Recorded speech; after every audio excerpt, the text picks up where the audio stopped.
continuação da leitura do livro A Cura, de Bert Helling, Antes e Depois. Outra desordem que, em diferentes aspectos, torna um indivíduo doente e também constitui, de outras formas, obstáculos ao sucesso na vida, é a violação da hierarquia do antes e depois. Em nossa cultura, essa hierarquia foi amplamente excluída da consciência. Quanto mais a ignoramos, maior é o efeito adoecedor exercido por ela, principalmente porque muitas vezes aparece em forma de amor. Aqui também se observa que a arrogância do amor que viola a hierarquia possui um efeito nocivo sobre a saúde e o sucesso. O que significa antes ou depois em nossa alma coletiva? No sentido original, antes e depois são entendidos temporalmente. Quer dizer, aquele que existiu temporalmente mais cedo, ou seja, que nasceu antes do outro, tem precedência sobre os que vieram depois. Nesse sentido, o filho primogênito tem precedência em relação ao segundo, independentemente do sexo. Esse antes ou depois determina a hierarquia entre os irmãos e, de fato, entre todos, incluindo os que morreram precocemente ou abortados. A hierarquia, nesse sentido, é uma ordem original. Ela é válida também em outros aspectos de nossos relacionamentos. Por exemplo, os pais iniciam a família conjuntamente, como um casal. Ambos assumem perante os filhos a primeira posição, a qual não pode ser disputada com eles por ninguém, nem mesmo por uma autoridade. Eles vêm em primeiro lugar. Essa hierarquia também vale para empresas e na profissão. Contudo, irei me restringir às relações nas quais essa desordem pode adoecer as pessoas ou levá-las à morte, sem que estejam conscientes disso. Como se revela essa desordem em nossa família? Ela se revela na frase interna, eu por você. Ou seja, quando um indivíduo que veio depois assume arrogantemente algo por alguém que já estava lá antes dele. Por exemplo, quando um filho diz essa frase internamente à mãe ou ao pai, ao ver que estes querem ir embora, essa frase transforma os filhos em heróis. Todo herói tem uma tragédia. Assume quando criança algo que compete apenas a indivíduos que já estavam lá antes dele. Nesse sentido, essa frase se associa com a frase de um indivíduo que já está lá antes dele, você por mim. O final das tragédias é conhecido. Termina com a morte do herói e com a morte de suas vítimas. Estou me referindo aos pequenos heróis que ficam doentes ou morrem no lugar da mãe ou do pai para preservar as suas vidas ou para salvar um outro membro familiar. A redenção. A religião e seus ensinamentos sobre o pecado original, através dos quais afirma a necessidade do homem por redenção e expiação, está completamente submetida à expressão eu por você. Primeiro a vemos em Jesus, que assumiu para si, como representante de todos, as expiações para os pecados, através de seu alto sacrifício. A mesma máxima é utilizada de diversas formas por seus adeptos e colocada em prática com base em uma expressão de Jesus. Ninguém tem amor maior do que aquele que dá a sua vida pelos seus amigos, ou seja, o amor de quem diz, eu por você.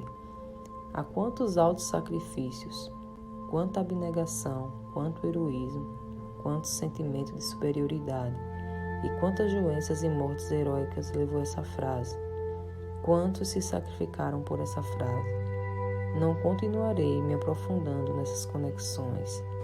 Elas estão ligadas às bases de nossa cultura e ao campo espiritual no qual ela se fundamenta. Mesmo assim, torno claro, com essas considerações, até que ponto as doenças e a morte precoce de muitos são motivadas pela religião. Por exemplo, como a expiação pela própria culpa ou pela culpa de outros. Meditação. Nossas próprias frases internas. Tomamos um tempo para nós mesmos e entramos em um estado de meditação profundo e quieto.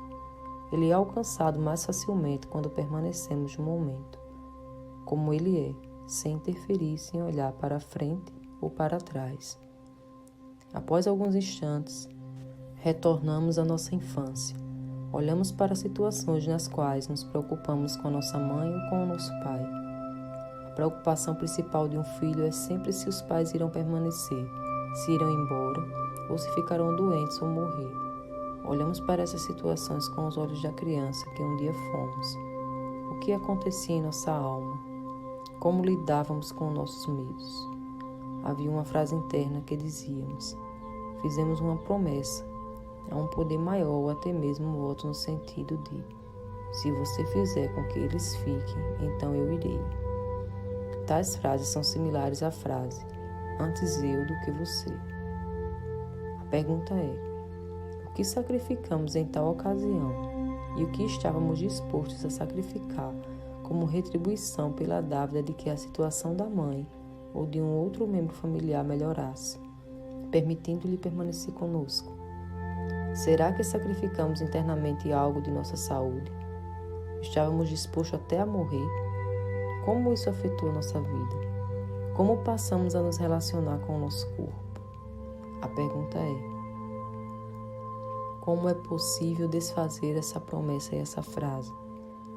Como reencontramos novamente a expectativa de vida plena, nossa alegria e nossa saúde? Olhamos para as pessoas pelas quais estávamos dispostos a sacrificar tudo, apenas para que pudessem permanecer e para que melhorassem.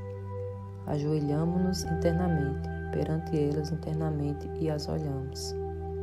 Após algum tempo, e ao nos sentirmos realmente numa posição inferior e percebermos sua grandeza perante nós, dizemos: aqui vocês são os grandes. Aqui vocês permanecem como os grandes. Perante vocês sou pequeno e permaneço pequeno. Depois, olhamos para além deles, para um poder eterno, em cujas mãos estão exclusivamente o destino deles e o nosso. Talvez naquela época tenhamos chamado esse poder de Deus. Olhamos esse poder nos olhos e talvez possamos ver como as lágrimas escorrem sobre suas faces, ao ver tudo aquilo que estivemos dispostos a sacrificar pelos nossos pais ou por outros. Ele nos dá a mão. Reunimos toda a nossa coragem e dizemos a Ele: por favor, retire todas essas frases, todas as minhas promessas, todas as minhas esperanças daquele tempo. Eu as coloco em suas mãos e as entrego ao seu amor. Da mesma forma que lhe pedi para salvar meus pais, ou a quem quer que tenha sido, salve também a mim dessas frases, por favor. Depois esperamos bastante, até percebermos o que se transformou em nosso corpo e em nosso sentimento de vida, e dizemos a esse poder: eu sou grato. Aqui acompanhei-o apenas nessa única frase. De maneira similar, você pode encontrar por si só a solução para outras frases. Você por mim e eu também. Se você achar a solução também nesses casos, penetrará no outro campo espiritual, um campo espiritual amigável perante a vida de todos nós. De que forma? Feliz.